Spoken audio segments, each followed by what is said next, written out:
সাড়া জাগিয়ে সম্পন্ন হলো ফ্রেন্ডস ক্লাবের দীপাবলি উৎসব। বেশ কিছুদিন যাবৎ ধরেই দীপাবলি উৎসবকে ঘিরে বিলোনিয়ায় সাড়া ফেলেছে ফ্রেন্ডস ক্লাব। এবারও তার ব্যতিক্রম হয়নি। এই বছর তাদের পুজোর থিম ছিল ভারতের স্বাধীনতা আন্দোলনে বাঙালিদের ভূমিকা। সংস্কৃতির অনুষ্ঠানের পাশাপাশি তাদের পুজো প্যান্ডেলের ভিতরকার থিম পরিচালনায় অত্যন্ত মুনশিয়ানা এবং সাংস্কৃতিক মনত্ববোধের পরিচয় পাওয়া গেছে। 3 দিনব্যাপী দীপাবলি উৎসবের সমাপ্তি করেছেন গতকাল রাতেই। একান্ত সাক্ষাৎকারে ক্লাব সম্পাদক পায়েল দাস জানান, এবারের শারদ উৎসবকে সামনে রেখেও বসে আঁকো প্রতিযোগিতা ও নানাহ কর্মসূচি, সাংস্কৃতিক কর্মসূচিও পালন করা হয়েছে এবং শুধু সময়তেই নয়, সারা বছর ব্যাপী তারা বিভিন্ন সামাজিক কর্মকাণ্ডে নিজেদের নিয়োজিত করে চলছেন। যতটুকু দেখলাম, দীপাবলি উৎসবে ফ্রেন্ডস ক্লাবের প্যান্ডেল চত্বরে এসে একদিক দিয়ে ঘুরিয়ে একবার ভিডিও করেনি বা বেশ কয়েকটি সেলফি তুলেনি এমন দর্শনার্থীদের সংখ্যা নেই বললেই চলে। বরাবরের মতো এবারও তারা গোটা জেলায় একটা দারুণ সাড়া ফেলেছেন এবং সম্পন্ন করেছেন আলোর উৎসব। Bureau report, Tripura TV. নমস্কার, ফ্রেন্ডস ক্লাবের পক্ষ থেকে সবাইকে জানাই শুভ দীপাবলির প্রীতি এবং শুভেচ্ছা। আপনারা দেখতে পাচ্ছেন যে আমরা এবার ভারতের স্বাধীনতা সংগ্রামে বাঙালিদের যে অবদান, সেটাকে কেন্দ্র করে আমরা এবার আমাদের প্যান্ডেল গড়ে তুলেছি।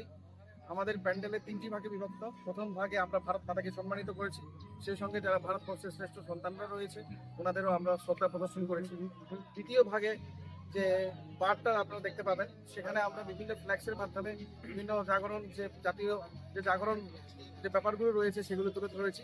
আর আমাদের মা, যিনি আমাদের আরাধ্য দেবী, উনি রয়েছেন একদম শেষ প্রান্তে। এছাড়া আরেকটা জিনিস যেটা বলতে চাই, যে কিছুদিন আগে একজন বিশ্ববরেণ্য শিল্পী প্রয়াত হয়েছেন, উনি আমাদের প্রিয় জুবিন গার্গ। আমরা ওনাকে শ্রদ্ধাঞ্জলি প্রদান করার জন্য এবার একটা স্যান্ড আর্টের ব্যবস্থা করেছি। নর্মালি পুরী এবং দীঘাতে গেলে আমরা বিভিন্ন স্যান্ড আর্ট দেখতে পাই, কিন্তু বিলোনিয়াতে এইরকম স্যান্ড আর্ট কখনো কেউ গড়ে তোলেনি। আমরা জুবিন গার্গকে সম্মানিত করে সত্যি গর্বিত। আমরা এই মঞ্চ থেকে এখানে ওনার আত্মার শান্তি কামনা করি এবং সেই সঙ্গে ওনার সুষ্ঠু বিচার হোক, সেইটা প্রার্থনা করছি। আমাদের পুজো শুরু হয়েছিল 1998 সাল থেকে। এখন 27 বছরে আমরা পদার্পণ করেছি। মূলত বিদ্যাপীঠ মিনি স্টেডিয়ামে যারা যারা শরীর চর্চা করেন, বিদ্যাপীঠ স্কুলে যারা প্রাক্তন ছাত্র এবং বিলোনিয়া ও বিলোনিয়া শহরতলিতে যারা বসবাস করেন, ওনাদের সবার সমন্বয়ে এই পূজাটি গড়ে উঠেছে। প্রথমে আমরা দুর্গাপুজো করতাম ছোট ছোট মূর্তি দিয়ে। ডক্টর প্রিয়াঙ্কু মজুমদার, যিনি বর্তমানে টেকনো ইন্ডিয়া বিশ্ববিদ্যালয়ের একজন অধ্যাপক, উনি নিজের হাতে আমাদের মাকে এখানে এনে দিতেন।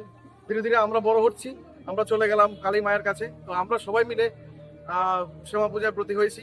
আমি এখানে উপস্থিত সমস্ত অভিভাবক, সমস্ত দর্শক, যারা যারা এখানে আছেন, ক্লাবের যারা কর্মকর্তারা রয়েছেন এবং উপস্থিত প্রেস মিডিয়া বন্ধু, সবাইকে আমাদের ফ্রেন্ডস ক্লাবের তরফ থেকে অনেক অনেক প্রণাম এবং শ্রদ্ধা জানাই। জয় মা কালী।